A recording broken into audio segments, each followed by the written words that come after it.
Welcome 8th class students in my YouTube channel. I am Amarjit from Kullu Himachal Pradesh. अगर मेरी video से आपको लाभ होता है और पसंद आए तो लाइक बटन दबाना मत भूलिएगा।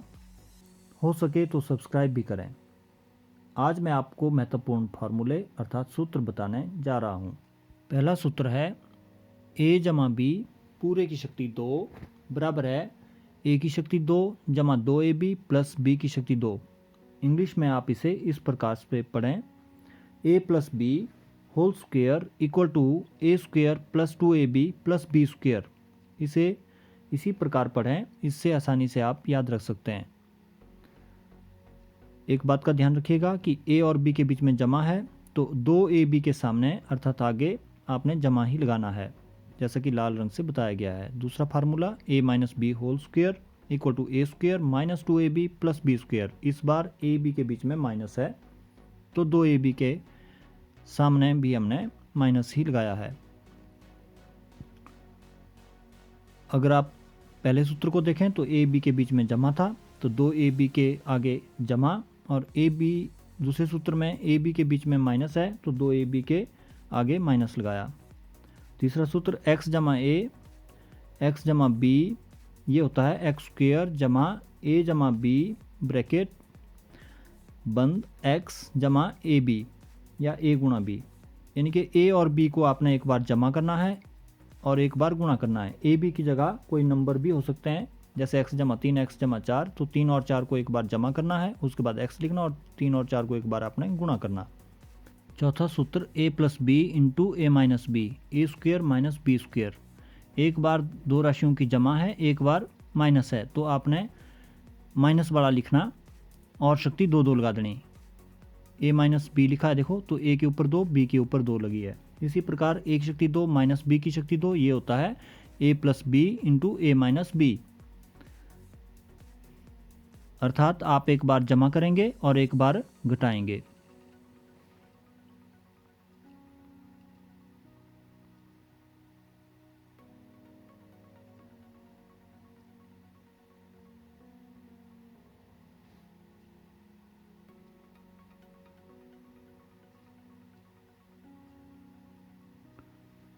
छठा सूत्र ये ऑयलर सूत्र है, f प्लस बी माइनस ई बराबर है 2। आप इसे इस प्रकार याद रख सकते हैं। इसके लिए मेमोरी एड होगी फेविकॉल के 2 डब्बे। f आपका फेस है, v vertices, e edge. Hindi में बोलें तो f फलक, b शीर्ष और e किनारे। तो f प्लस बी माइनस ई बराबर है 2। और इसी को अगर हम दूसरे ढंग से लिखें, अगर माइनस ई को दाईं ओर बराबर के ले जाएं तो ये बन जाएगा f प्लस बी बराबर है ई जमा 2। सातवां सूत्र साधारण ब्याज बराबर है मूलधन गुणा दर गुणा समय बटा 100। ब्रैकेट में p प्रिंसिपल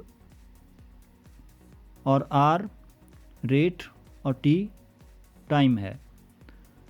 तो मूलधन के लिए p, दर के लिए r और समय के लिए t लिखा गया है।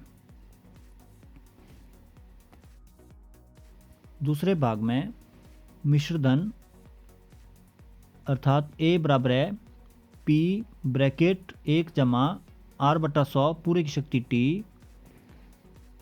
जब ब्याज वार्षिक संयोजित होता है तब आपने ये सूत्र लगाना है। a का मतलब होता है अमाउंट, इसलिए a लिखा गया है। p का मतलब प्रिंसिपल अर्थात मूलधन, और r आपको पता ही है तो ये दर है, t टाइम है। और जब ब्याज अर्धवार्षिक संयोजित होता है तो आपका सूत्र होगा a बराबर है p ब्रैकेट 1 जमा r बटा 200 पूरे की शक्ति 2t। यहाँ पर ध्यान देने वाली बात है कि दोनों की तुलना करें तो यहाँ पर 100 की जगह 200 और t की जगह 2t लिखना है। तीसरा सूत्र चक्रवृद्धि ब्याज। तो चक्रवृद्धि ब्याज का सूत्र होगा a माइनस p अर्थात मिश्रधन माइनस मूलधन। चौथा आयत का क्षेत्रफल सभी जानते हैं, लंबाई गुणा चौड़ाई। आयत किस प्रकार है ये चित्र में बताया गया है। इसी प्रकार वर्ग का क्षेत्रफल भुजा गुणा भुजा। सारी भुजाएं बराबर होती हैं वर्ग में, तो इसका क्षेत्रफल हुआ भुजा गुणा भुजा।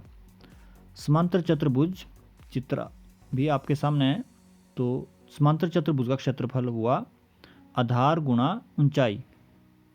आयत का क्षेत्रफल लंबाई गुणा चौड़ाई, वर्ग का भुजा गुणा भुजा और समांतर चतुर्भुज का क्षेत्रफल आधार गुणा ऊंचाई। तीसरे भाग में पहला सूत्र घन का क्षेत्रफल, तो ये है 6 गुणा भुजा। घन जिसकी लंबाई चौड़ाई और ऊंचाई जो है बराबर होती हैं, तो इसके 6 फलक हैं, तो भुजा गुणा भुजा, 6 गुणा भुजा इसका क्षेत्रफल होता है। घन का आयतन की बात करें तो ये होगा L की शक्ति 3 या भुजा गुणा भुजा। वर्ग का क्षेत्रफल आपको पता ही है, भुजा गुणा भुजा होता है। तो आयतन की बात करें तो भुजा गुणा भुजा 3 बार आपने गुणा करनी है भुजा को अपने आप से।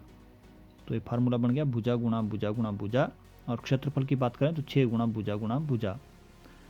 घनाभ जो ईंट की शेप का होता है, तो घनाभ का क्षेत्रफल है 2 into LB plus BH plus HL।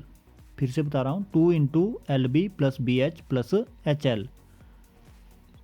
घनाभ का आयतन LBH अर्थात लंबाई गुणा चौड़ाई गुणा ऊंचाई। L means length, B means breadth और H मीन्स हाइट। तो ये हुआ लंबाई चौड़ाई और ऊंचाई। तो आयतन हुआ लंबाई गुणा चौड़ाई गुणा ऊंचाई। अब बेलन की बात करें तो बेलन का वक्र पृष्ठीय क्षेत्रफल ये होता है 2 पाई RH। सिंपल सा फार्मूला है। तो बेलन का वक्र पृष्ठीय जो लाल रंग से चित्र में आप देख रहे हैं, तो ये बेलन का वक्र पृष्ठीय क्षेत्रफल है। ऊपर नीचे की इसमें बात नहीं की जाएगी। तो आयतन की बात करें, बेलन का आयतन होता है पाई R²H। जब भी हम आयतन की बात करें तो जैसे हम इसमें दूध वगैरह इस बेलनाकार बर्तन में कितना आएगा, तो वो आयतन के अंतर्गत ही आएगा।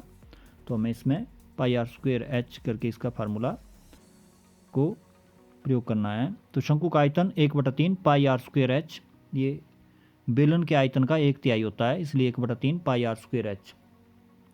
एक बार फिर बता रहा हूँ, बेलन का वक्र पृष्ठीय क्षेत्रफल 2 पाई RH, आयतन बेलन का पाई R²H और शंकु का आयतन 1/3 पाई R²H।